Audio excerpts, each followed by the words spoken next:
दूंगी। First table, table 1 लिखा, उसमें लिखा होगा नॉर्मल डिस्ट्रीब्यूशन टेबल। आपको एग्जाम में ये टेबल दिए जाएंगे, ये टेबल्स आपको याद करने की जरूरत नहीं है। मैं आपको एक एग्जाम्पल के थ्रू पहले थोड़ा इस टेबल से एसोसिएटेड चीजें समझेंगे, फिर एग्जाम्पल के थ्रू इस टेबल को देखना कैसे है, क्या क्या इसमें जो नंबर्स हैं वो क्या रिप्रेजेंट कर रहे हैं, that I am going to explain you.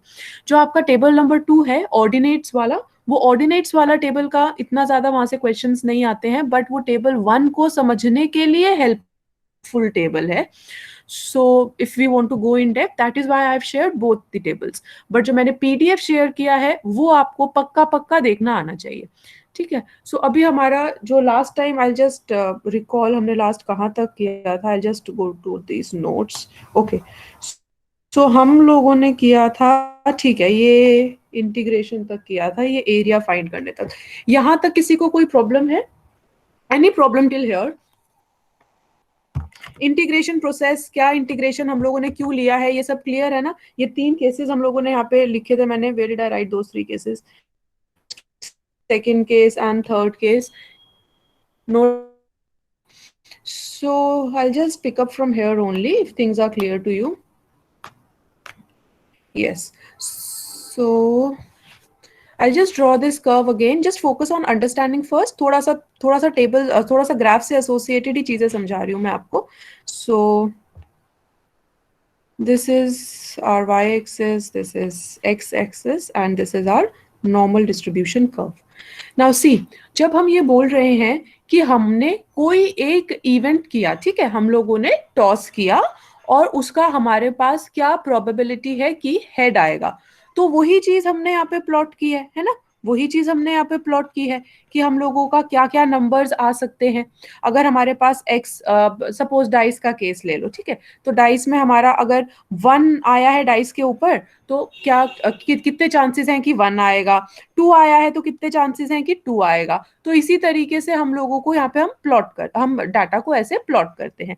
तो हमारी जो प्रोबेबिलिटी है, हम डिस्कस कर चुके हैं कि हमारी जो प्रोबेबिलिटी है वो 0 से 1 के बीच में लाई करती है ना? 0 से 1 के बीच में लाई करती है। इसका मतलब जो probability x equal to x1, मतलब जो इवेंट हम ले रहे हैं, that is always equal to, वो मैक्सिमम क्या हो सकती है? मैक्सिमम 1 हो सकती है ना? ये क्लियर है कि जो प्रोबेबिलिटी है वो मैक्सिमम 1 हो सकती है, 1 से ज्यादा तो नहीं हो सकती। यहां तक क्लियर है सबको? I will give you time to write, just reply please. 1 से ज्यादा प्रोबेबिलिटी नहीं हो सकती है। इसका मतलब जो ये टोटल एरिया है, जो ये टोटल एरिया इस कर्व के नीचे फॉल कर रहा है, ये टोटल एरिया की जो प्रोबेबिलिटी है वो 1 है। इस टोटल एरिया की जो प्रोबेबिलिटी है वो 1 है। I just write this down, the total area under the probability curve, ये जो हमने normal distribution probability curve draw किया है, इज यूनिटी, ठीक है।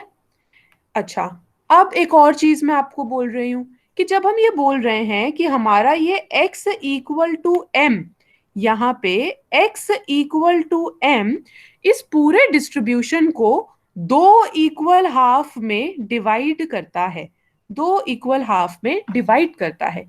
इसका मतलब जो हमारी प्रोबेबिलिटी होगी यहाँ पे वो कितनी होनी चाहिए?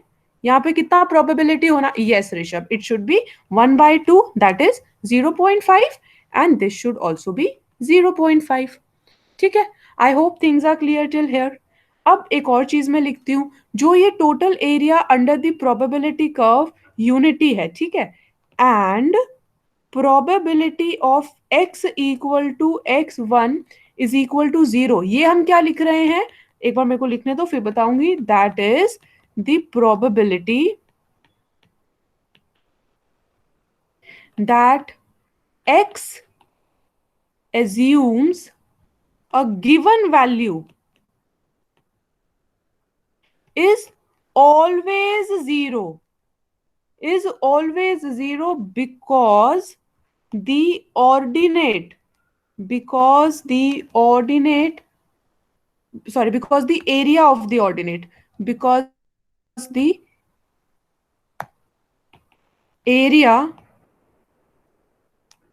Of the ordinate at x equal to x1 और एनी अदर वैल्यू जो एट x ले सकता है इज ऑलवेज जीरो। हमने बोला कि जो हमारी प्रोबेबिलिटी, एक बार प्लीज समझ लो फिर ये पूरा पेज ओपन कर दूंगी। हमने बोला कि हमारी जो प्रोबेबिलिटी है x इक्वल टू x1 होने की, वो प्रोबेबिलिटी तो 1 है, बट इसका एरिया कितना होगा? इसका एरिया 0 होगा।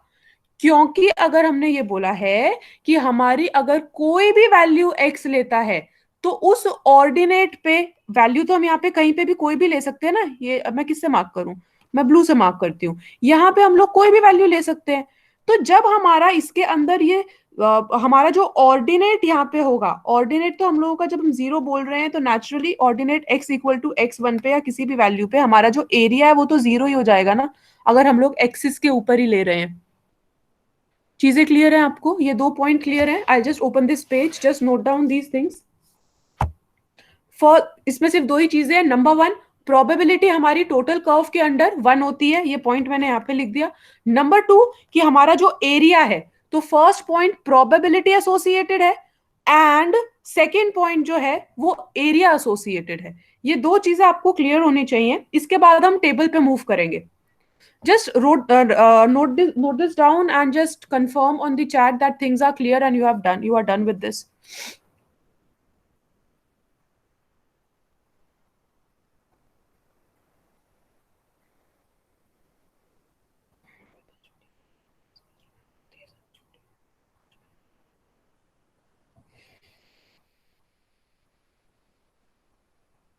Okay, Yash. All right, Risha.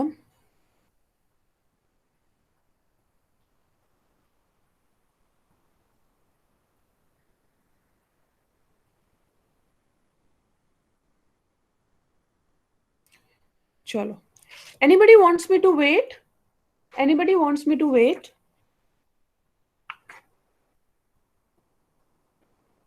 Okay, done. All right, ठीक है। अब आप लोग ना कुछ मत लिखना, प्लीज समझना। मैं आपको पहले ये बता रही हूं कि टेबल में जो वैल्यूज गिवन है, टेबल में अगर आप वैल्यूज देखोगे ना, आपको वर्टिकल कॉलम में कुछ वैल्यूज गिवन होंगी, 0.1, 1.2, ऐसे आपकी वर्टिकल कॉलम में वैल्यूज चल रही होंगी और ऊपर हॉरिजॉन्टल वैल्यूज में वैल्यू चल रही होंगी। सबसे पहले मैं आपको ये बताऊंगी कि हम लोगों को अगर मीन गिवन है, हम लोगों को अगर स्टैंडर्ड डेविएशन गिवन है, तो हमें ये वाली, देखो आपका टेबल कुछ ऐसे है, ठीक है, आपका टेबल कुछ ऐसे जा रहा है। तो मेरा फर्स्ट स्टेप आप लोगों को बताने का ये है कि ये जो वैल्यूज हमें यहाँ पे गिवन है, ये वैल्यूज हमें फाइंड आउट कैसे करनी है मीन एंड स्टैंडर्ड डेविएशन के थ्रू। जब हम ये वाली वैल्यूज फाइंड आउट कर लेंगे, उसके बाद हम लोग ये बीच वाली वैल्यूज पे आएंगे। ठीक है, पहले हम लोग ये वैल्यूज के बारे में डिस्कस कर रहे हैं कि ये वैल्यूज कैसे निकालनी है। अच्छा, मैंने आप लोगों को दो टेबल्स दिए हैं, पहले सिर्फ समझो, दो टेबल्स दिए हैं। नंबर वन, एक तो मैंने आपको एरिया का टेबल दिया है। नंबर टू, दूसरा मैंने आपको ऑर्डिनेट्स का टेबल दिया है, area and the ordinates of the normal curve. ये दो टेबल मैंने आप लोगों को प्रोवाइड किए हैं।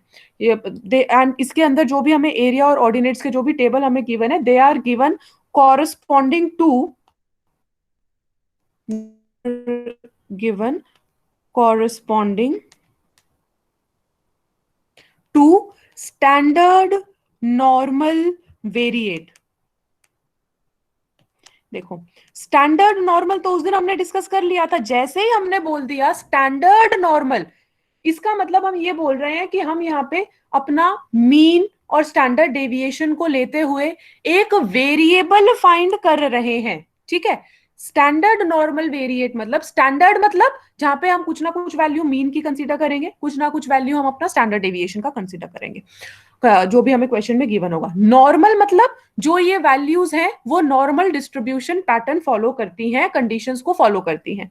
और वेरिएट मतलब कि हमारा जो एक्स वेरिएबल है उसको हम कन्वर्ट कर रहे हैं एक दूसरे वेरिएबल में, ताकि हम अपने क्वेश्चन को सॉल्व कर पाए। ठीक है, यहां तक समझ आया? ये समझ आया है ना? What is standard normal? इतना इन डेप्थ थ्योरी आपसे पूछी नहीं जाएगी, बट रटने से अच्छा है समझ लो। समझ में आया है ना? लिख तो नहीं रहे हो, रिप्लाई कर दो।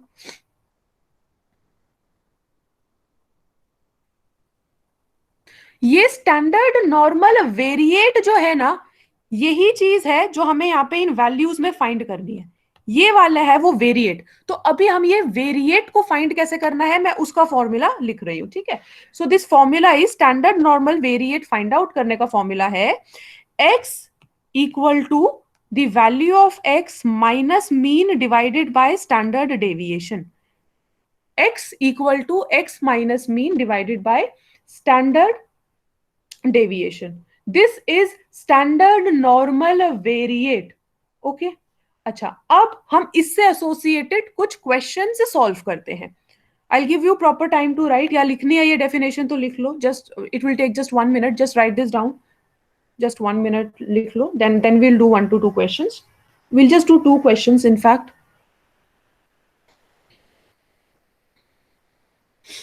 Just take 1 minute and write this down.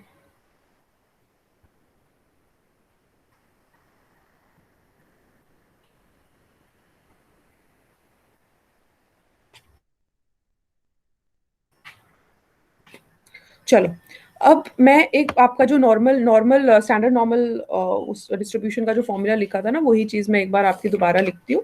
So we wrote that y is equal to 1 divided by standard deviation √2 pi e -1 - 2 and x minus m whole square divided by variance.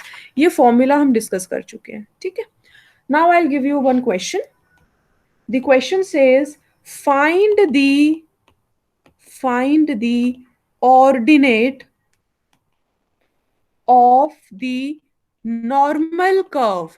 अब जैसे ही normal लिख दिया, इसका मतलब हम normal distribution की बात कर रहे हैं।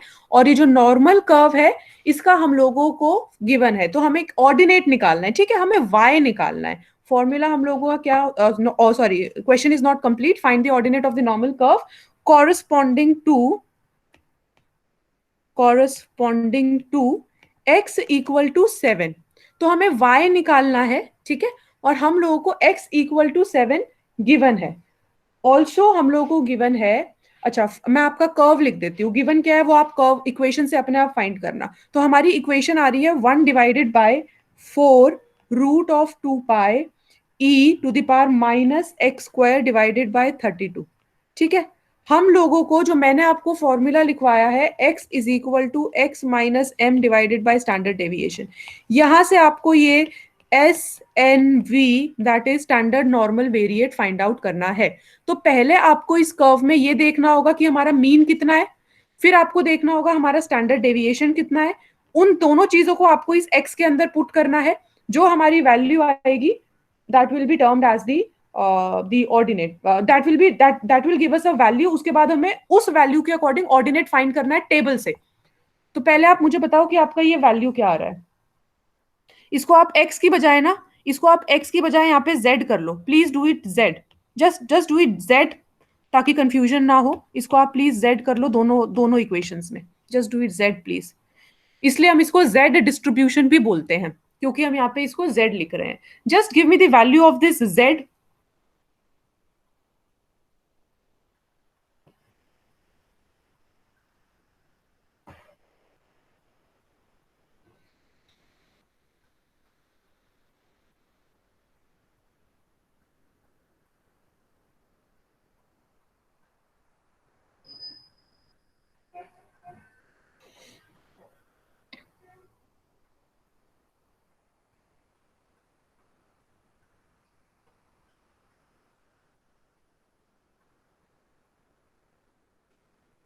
z का वैल्यू बताओ एक बार।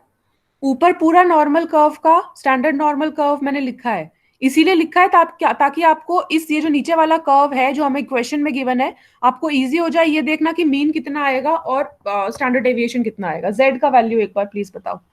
या तो मुझे बता दो मीन कितना ले रहे हो और स्टैंडर्ड डेविएशन कितना लिया है। Ma'am standard deviation 4। Right, and mean? वो अभी निकाल रहा हूँ।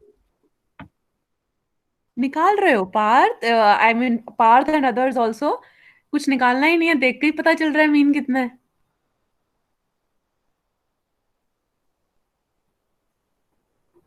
अच्छा चलो कोई नहीं, आप देख लो, निकाल लो, चलो।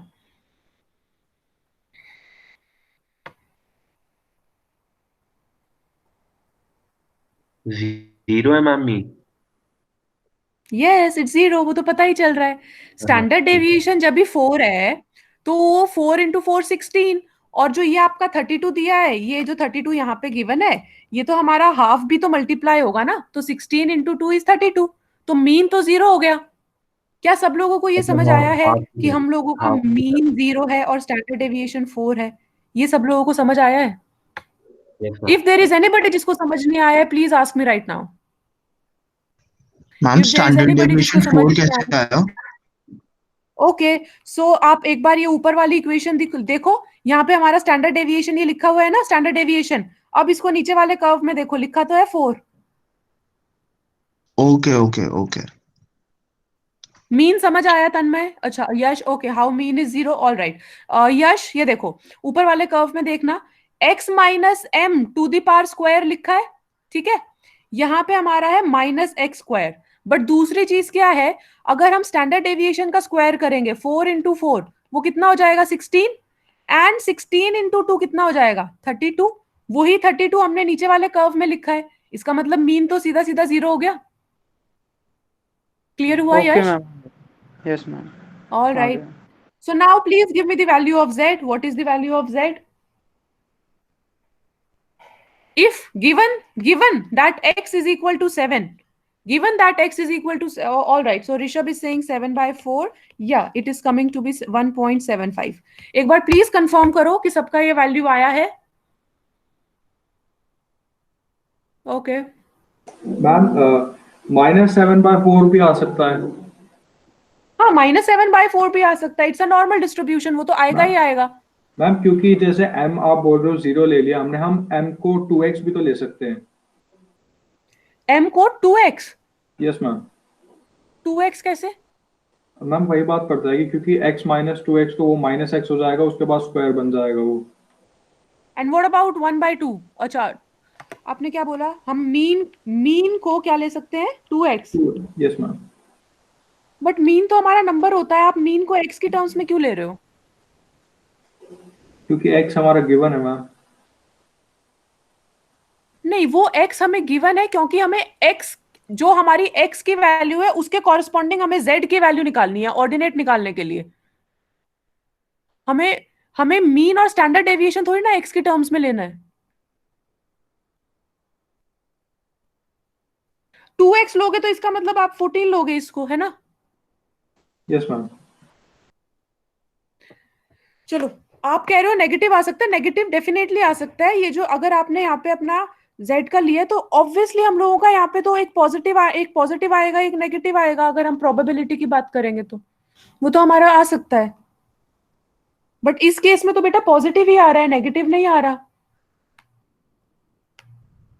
ऋषभ आंसर पॉजिटिव ही आ रहा है। कोई कंफ्यूजन है आपको? No ma'am. ओके चलो, अब हमारा जो इसका आया 1.75। Now we will look in the tables. Please open the table number 2। Ordinate वाला टेबल एक बार आप लोग ओपन करें। I just open at my end also, 1 second. Yes, so we need to find out. अब हमने क्या किया है ना, हमने इस x को कन्वर्ट किया है z में, और ये z के ऊपर हमारा क्या ऑर्डिनेट आएगा हम वो देख रहे हैं टेबल पे।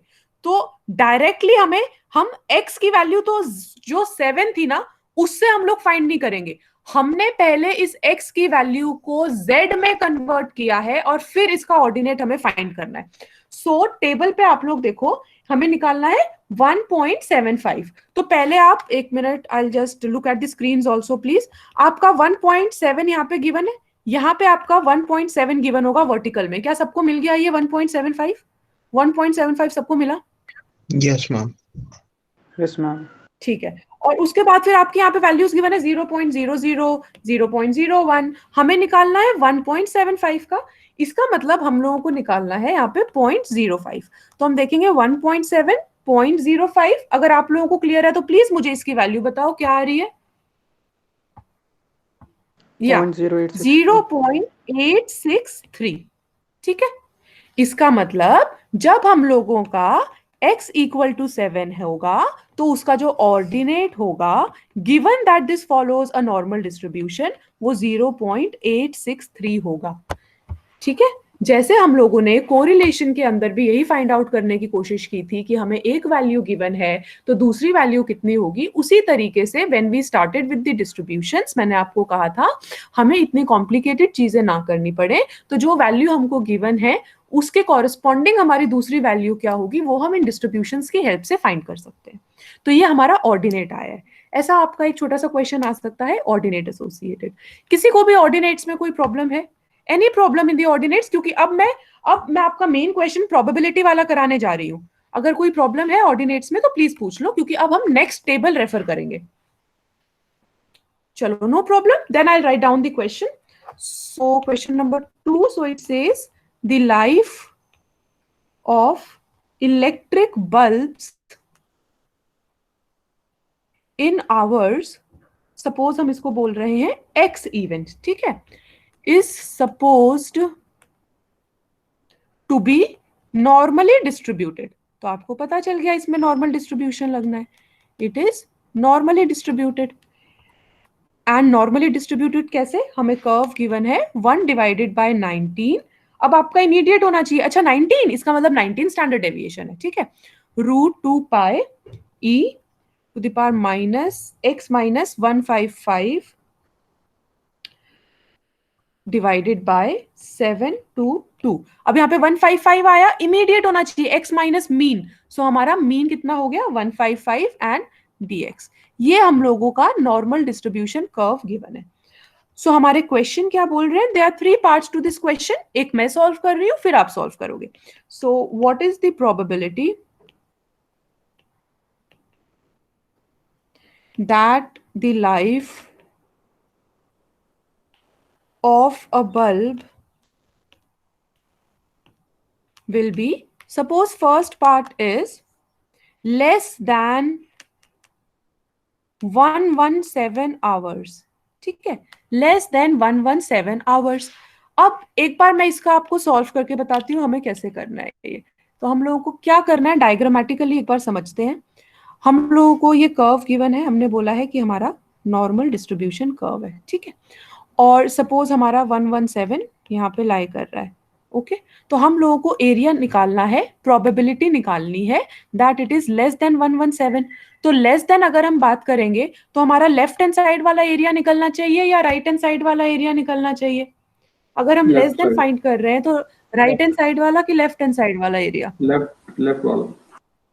या तो हमको जो इक्वेशन, जो हमको एरिया निकालना है, जो हमें प्रोबेबिलिटी निकालनी है एरिया की, हमें प्रोबेबिलिटी निकालनी है कि ये एरिया कितना होगा, ठीक है। तो डायग्रामेटिकली हमें ये चीज फाइंड करनी है।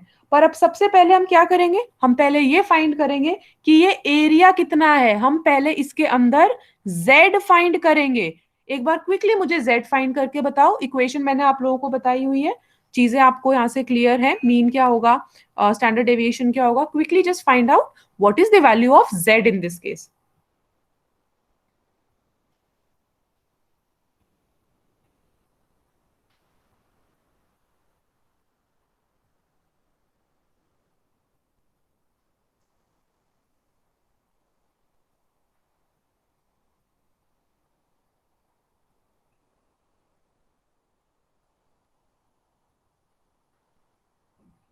x कितना है? Yes Rishabh, it will be -2।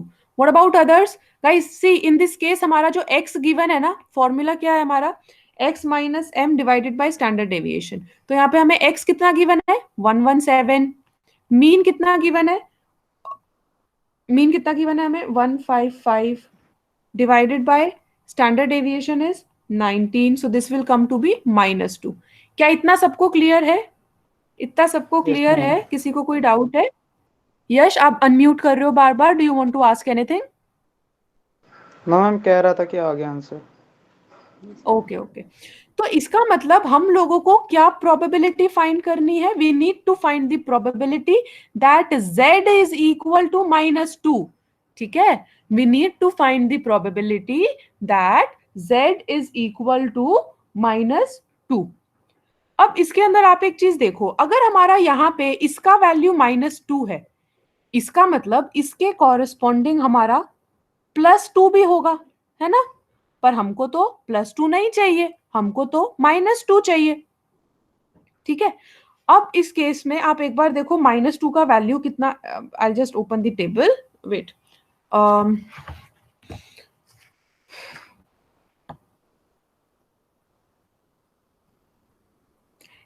चलो, हाँ, सो आई वाज सेइंग कि हम लोगों को -2 का चाहिए. यहाँ पे मैं पूरी चीज आपका वर्ड्स में ये चीज लिख दूंगी, क्योंकि हम लोगों का ये जो हाफ वाला पार्ट है,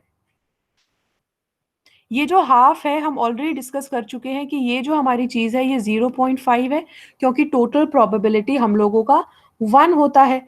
अब आप मुझे एक चीज बताओ, एरिया वाले टेबल से देख के, जो मैंने आपको फर्स्ट टेबल शेयर किया है ना, उसमें से देख के प्लीज मुझे बताओ कि 2 का वैल्यू कितना आ रहा है. सेम चीज जब हम ले रहे हैं वर्टिकल एक्सिस पे, आपको 2 लेना है, और जो ऊपर हॉरिजॉन्टल एक्सिस लिया है वो आपको 1 लेना है. एक बार मुझे देख के बताओ कितना वैल्यू आ रहा है.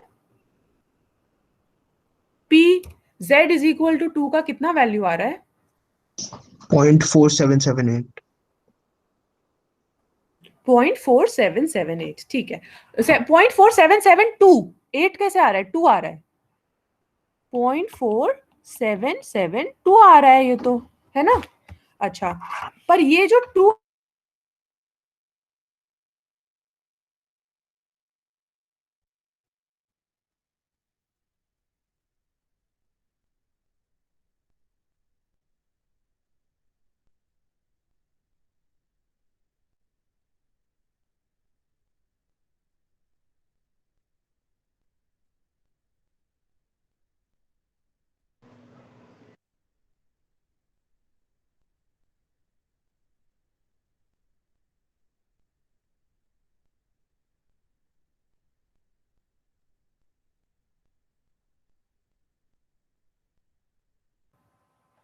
am I audible to you? Yes, ma'am. मेरा डिस्प्ले किया था बीच में. Everything is fine now, screen is visible. Yes, ma'am. All right, so अभी हम इतना कॉम्प्लिकेट नहीं करते हैं, हम इसको एज्यूम कर लेते हैं कि ये हमारा 0.05 है. ठीक है, एज्यूम कर ले, क्योंकि हमारा वो 0.4772 ही आ रहा है. जस्ट कि आपको समझाने के लिए कैलकुलेशंस थोड़ी ईज आउट हो जाए, हम एज्यूम कर रहे हैं कि ये हम लोगों का 0.05 है. अच्छा, अब आप ये देखो कि ये जो हमने 2 की वैल्यू फाइंड की है, हमें तो लेस देन निकालना है, पर ये तो इन्होंने हमें टोटल निकाल दिया. इसका मतलब जो हमको ये वैल्यू फाइंड करनी है, probability of z less than -2, ये एक्चुअली कितनी हो जाएगी? हाफ. क्योंकि हमें पूरा उसका नहीं लेना, ये हमें पूरे कर्व के नीचे का नहीं लेना है, हमें हाफ में से इसकी एरिया निकालना है. मतलब ये जो हमारा हाफ है ना, इस हाफ में से ये 2 का वैल्यू कितना है हमें ये निकालना है. ये पूरे में से 2 का वैल्यू कितना है, 1 में से ये नहीं निकालना. सो this will be half into ये जो हमने यहाँ से टेबल से फाइंड किया है 0.05, this will come to be 0.025. This is the probability that if this x event follows normal distribution with this given curve, then the probability that the life of a bulb will be less than 117 hours is 0.25. Is 0.25. Is it clear? आपको question समझ आया है? मैं पूरा question एक बार open कर देती हूँ, एक बार लिख लो, समझ लो, टेबल देख लो, कोई डाउट हो तो पूछ लो, नहीं तो just message done and things are clear. Then we will do the next part. Yes Tanmay, you want to say something? Ma'am जो हॉरिजॉन्टल एक्सिस है उस पे क्या वैल्यू ली है हमने, 0 या 1? बेटा यहाँ पे हमने x इवेंट लिया है ना, यहाँ पे तो हमने x इवेंट लिया है, और यहाँ पे जो हमने हॉरिजॉन्टल एक्सिस पे वैल्यू लिया है वो x की वैल्यू 117 ली है. बट जो हमारी प्रोबेबिलिटी लाई करती है इस पूरे कर्व के अंदर, वो प्रोबेबिलिटी तो 1 लाई करती है ना, जो मैंने आपको अभी फर्स्ट पॉइंट लिखवाया था क्लास के स्टार्टिंग में ही. तो ऊपर मतलब हॉरिजॉन्टल एक्सिस में हमने 1 लिया और वर्टिकल एक्सिस में 2 लिया है. नहीं, Total के हिसाब से। हॉरिजॉन्टल तन्मय, नहीं तन्मय, आपको ये वाली चीजें समझ आई थी जो मैंने आपको ये लिखवाई थी, ये चीजें समझ आई थी? हाँ जी मैम। मैम ये तो यहाँ पे सेकंड मैंने वाला यही तो कहा था यहाँ पे।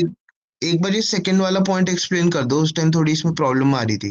अच्छा, प्रोबेबिलिटी समझ आ गया ना कि इस कर्व के अंदर हमारी प्रोबेबिलिटी 1 हाँ होगी जी हाँ पूरी जी की, हाँ जी और मैम। सिमेट्रिक है तो हाफ में ठीक है। तो सेकंड ये बोल रहा है कि जो टोटल एरिया होता है ना इस प्रोबेबिलिटी कर्व के अंदर, जो प्रोबेबिलिटी कर्व इक्वल टू 1 है, इसके अंदर जो टोटल एरिया होएगा ना वो इज इक्वल टू 0 होएगा, जब तक कि हम, that is the probability that x assumes a given value is always 0 because the area of ordinate at x is equal to 1 और any other value is 0। हम यहाँ पे कोई भी वैल्यू अगर x की लेते हैं और ऊपर का अगर हम एरिया प्रोबेबिलिटी अगर हम ले रहे हैं कि 1 ही है और ऊपर कोई हम ऑर्डिनेट एज सच नहीं ले रहे, तो ये तो 0 ही होएगा ना, कोई एरिया ही कवर नहीं हुआ। ओके। अब भी इस क्वेश्चन में बताओ क्या डाउट है यहाँ पे? मैम ये जो टेबल है area under standard normal curve, इसमें जो हॉरिजॉन्टल एक्सिस है वो क्या डिनोट करती है, जो 0 1 2 है? अच्छा, आप उस हॉरिजॉन्टल एक्सिस की बात कर रहे हो? हाँ जी हाँ जी हाँ जी। आपने, बेटा वो ना हमारा मीन डिफरेंस होता है, उतना इन डेप्थ में मत जाओ। जैसे मैंने आपको लॉग में समझाया था ना, वो सिर्फ ये है, जैसे कि हम लोगों ने आप टेबल देख रहे हो, हाँ जी मैम मेरे सामने ही है। जैसे हमारी फर्स्ट वैल्यू है 0.0, ठीक है, तो जो उसके बाद 0.0 वर्टिकल एक्सिस पे, मैं एक बार ड्रॉ कर देती हूँ, रुको। So the table goes like this, so this is our z, यहाँ पे भी हमारा z का वैल्यू है और यहाँ पे भी z का वैल्यू है। So this is 0.0, 0.1, 0.2, this is 0, this is 1, this is 2, this is 3, this is 4। सो ये हो जाता है 0.00, ये हो जाएगा 0.01, ये z की ही वैल्यू है, ओके ओके 0.02, ठीक है। ठीक है मैम। तो हमने 1.75 ऐसे ही तो फाइंड किया है, 1.7 यहाँ पे 5 गिवन है, तो यहाँ पे हमने जो ये वैल्यू फाइंड की है, जो ये एरिया आया है, ये एरिया 1.75 का आया है, ठीक है मैम। ठीक है। Okay ma'am. Okay. All right, guys. Any other doubt in this? Please ask. Just let me know if you are done and things are clear. I'll give you another question. Curve same रखूंगी, curve same रखूंगी, इसी curve से associated question थोड़ा change कर दूंगी।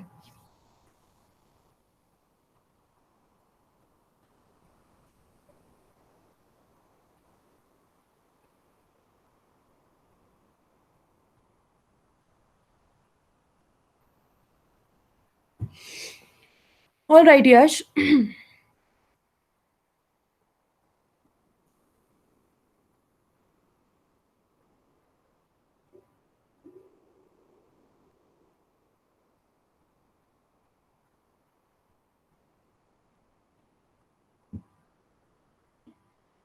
आप सब लोगों को आई होप ये इक्वेशन क्लियर होगी। हमने यहाँ पे हाफ से क्यों किया है, क्योंकि जो हम लोगों को ये 0.4772 जिसको हमने 0.05 ले लिया ना, वो सपोज अगर हम बोलते हैं कि ये +2 का वैल्यू है, ये यहाँ पे +2 का वैल्यू आ रहा है, तो ये जो 0.4772 या 0.05 है, ये दोनों साइड का यहाँ पे हमें एरिया गिवन होता है टेबल में, ठीक है। तो हमें सिर्फ वन साइड का फाइंड करना है, तो हम लोगों को इसलिए हाफ से मल्टीप्लाई करना होगा।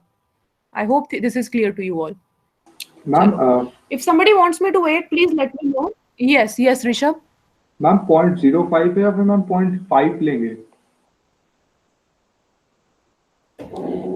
बेटा किस केस की बात कर रहे हो आप इधर? मैम जैसे आपने 0.05 डिवाइड बाय 2 तो आपने 0.25 लिखा है, तो मैम यहाँ पे 0.5 आएगा या 0.05? Oh this one, this Yes, should ma'am. Be, हाँ ये 0.5 होना चाहिए वैसे तो, this should be 0.5।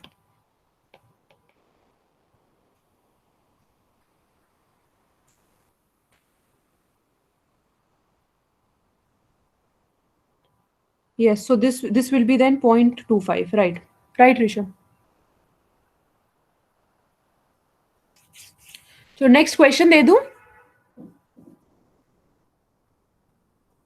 Next question दे दूं?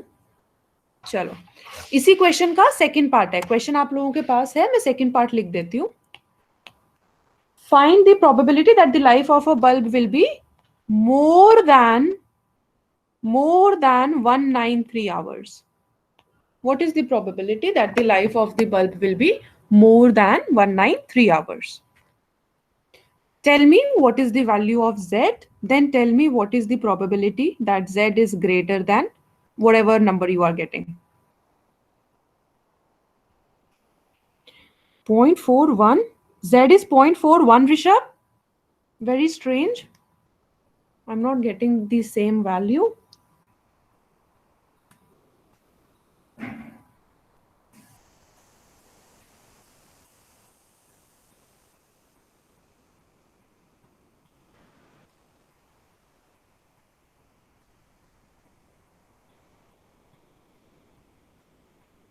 Please check your calculations, Rishabh. Z की वैल्यू 2 है. Yes, Yash, Z की value 2 है. Z is 2.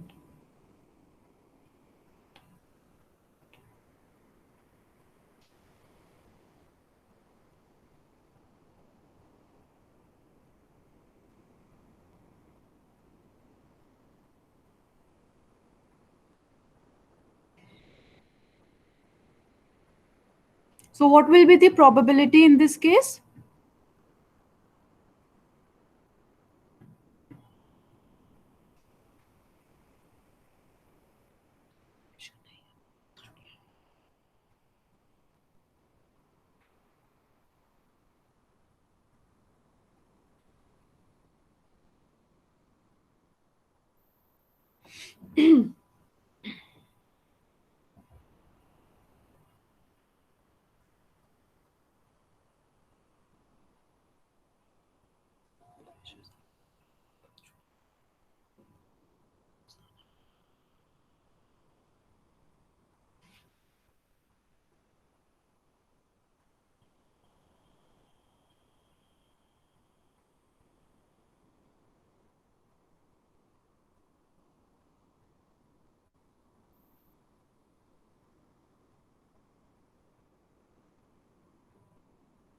ऋषभ 2 आ गया? आप लोगों का 2 आया? Okay, Tanmay. What about others? 2 value I Z की. Okay, Parth. So guys, if you have got the value of 2, then what will be the answer? What will be the probability? वो भी लिख दो ना साथ में.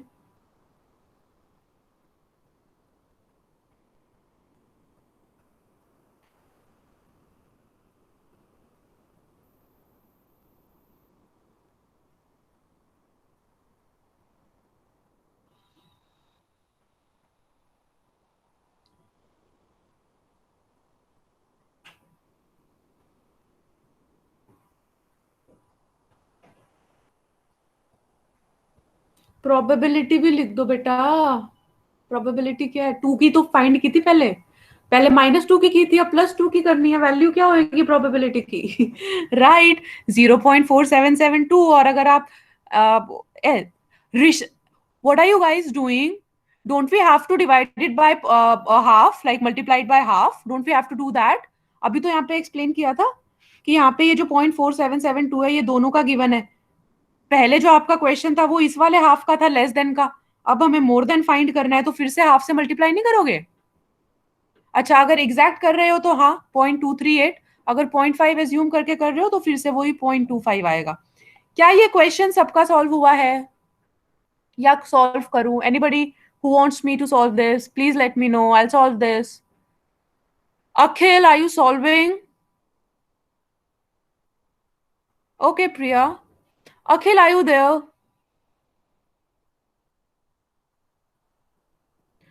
आपका आंसर आया अखिल?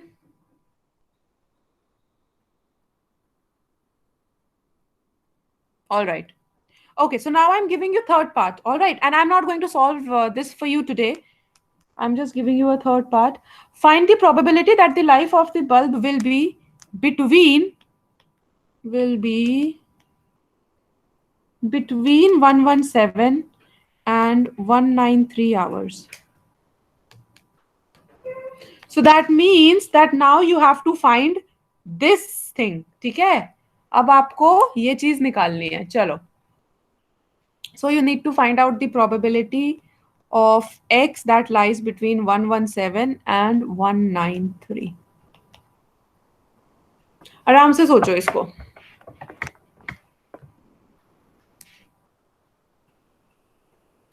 मैम Z 0 नहीं हो जाएगा इस केस में शायद? Z 0 हो जाएगा इस केस में? कैसे? Not sure, not sure. Ma'am 4 होगा Z. 4 आएगा. 4 आएगा Z. चलो एक बार मैं आपको कर्व ड्रॉ करती हूँ, ठीक है? फिर एक बार देखना, दोबारा से कर रही हूँ इसी यहीं पे. थोड़ा सा ठीक नहीं बना, रुको फिर बनाती हूँ. यस, चलो. तो हमने बोला 117 जो हम लोगों का आ रहा है -2, ठीक है? और हमने बोला 193 जो आ रहा है 2, ठीक है? हम लोगों को एरिया फाइंड करना है ये वाला. अब मैं आपको बोल रही हूँ ये एरिया फाइंड करना है, मैं जेड वाइड की बात ही नहीं कर रही. हमारा मकसद है कि हमें प्रोबेबिलिटी निकालनी है कि हमारा जो एक्स है ना वो इस एरिया के बीच में लाई करे, ठीक है? तो ये XZ4 कैसे हो जाएगा, मुझे तो ये समझ नहीं आया. 0.5. Okay, so Rishabh you are telling us the probability. Yes ma'am. Ma'am इसमें 1 से माइनस कर देंगे दोनों साइड की एडिशन करके, क्योंकि minus less than -2 0.5, more than +2 is 0.5. Addition करेंगे तो 0.5 और 1 से माइनस कर देंगे तो वो 0.5 ही आ जाएगा. Yes yes. तो हमारा जो इतना एरिया आ रहा था probability that was coming to be, जो हमने अप्रोक्सीमेट लिया था that was coming to be the probability जो इसकी आ रही थी दैट वाज 0.25.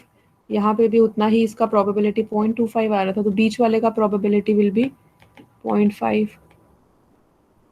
क्या आपको ये क्लियर है? मैं इसी थर्ड पार्ट को ना इतना ठीक है, तो पर इसी थर्ड पार्ट को मैं एक बार कल दोबारा करवाऊंगी, अभी नहीं करा रही हूँ.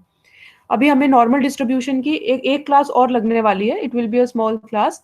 कुछ हमें मूवमेंट्स वगैरह भी डिस्कस करने हैं, बट मैं इसी पार्ट को दोबारा उठाऊंगी कल. अभी I am not going ahead. परसों would be what? परसों would be Friday. All right. So guys, see, yesterday we missed a class. Friday को आपका ट्यूटोरियल है. तो अगर कुछ डाउट्स हैं तो वो आप मुझे पहले बता देना, क्योंकि फ्राइडे को तो मैं आपका कल नॉर्मल डिस्ट्रीब्यूशन की एक क्लास लगेगी और फ्राइडे को मैं आपको जो लास्ट डिस्ट्रीब्यूशन है पॉइजन डिस्ट्रीब्यूशन वो कराना चाहती हूँ. तो एक तो हमारा लेक्चर जाएगा पॉइजन में और एक ट्यूटोरियल भी जा सकता है पॉइजन डिस्ट्रीब्यूशन के अंदर, because I want to finish with probability distribution by this week. Unit 2 मैं इसी हफ्ते खत्म करना चाहती हूँ. So I am telling you beforehand. Rishabh, do you have a class at 3:30 on Friday? No ma'am, आपकी शिफ्ट हो गई है ना क्लास? 2:30 हो गई ना वो? ठीक है. सो फ्राइडे को हमारे 2 लेक्चर्स होंगे. एक तो जो नॉर्मल 10:30 है वो होएगा और एक 3:30 होएगा, फुल 1 आवर का लेक्चर. एंड उन दोनों लेक्चर्स का ऑब्जेक्टिव है कि जो पॉइजन डिस्ट्रीब्यूशन हम फ्राइडे को स्टार्ट करेंगे वो हम फ्राइडे को ही फिनिश करके इस यूनिट को फिनिश कर दें, सो दैट मैं आपको जल्दी से जल्दी आपका जो असाइनमेंट है कोरिलेशन एंड प्रोबेबिलिटी चैप्टर्स का वो मैं आपको दे सकूं. Everybody is fine with this? Everybody is fine with this Friday schedule? जो आप लोगों के डाउट्स होंगे ना, एक काम करेंगे, जो आप लोगों के डाउट्स होंगे ना वो आप मुझे प्लीज बता देना मंडे को, क्योंकि ट्यूसडे हो जाएगा 26 जनवरी. तो 26 I don't want to start with another unit on Monday और फिर ट्यूसडे की छुट्टी है. तो एक काम करेंगे, जो भी आपके डाउट्स हैं, जैसे एक तो मुझे याद है एकांश ने एक बाय मॉडल वाला डाउट मुझे बोला था, बट मुझे एग्जैक्टली अभी याद नहीं आ रहा है. 3-4 क्वेश्चंस हैं, तो मंडे को हम डाउट क्लास कर लेंगे, ठीक है? मंडे डाउट क्लास कर लेंगे और वेडनेसडे से यूनिट 3 स्टार्ट करेंगे sampling. Everybody fine with this schedule? Everybody fine with this schedule? No? कोई भी आपके डाउट्स हो उनको प्लीज ग्रुप पे व्हाट्सएप कर दो, व्हाट्सएप ग्रुप पे मैसेज कर देना. Will take that up on Monday so that I will be prepared with all the questions जहां पे आपको डाउट है और उसमें हम लोगों का टाइम वेस्ट ना हो. फिर चलो, I'll just think over this third part. I'll pick up from this third part tomorrow and I'll just take your attendance. Anything else if you want to discuss? Anything else if you want to discuss? I'll just stop the recording also. The lectures on the Google Classroom.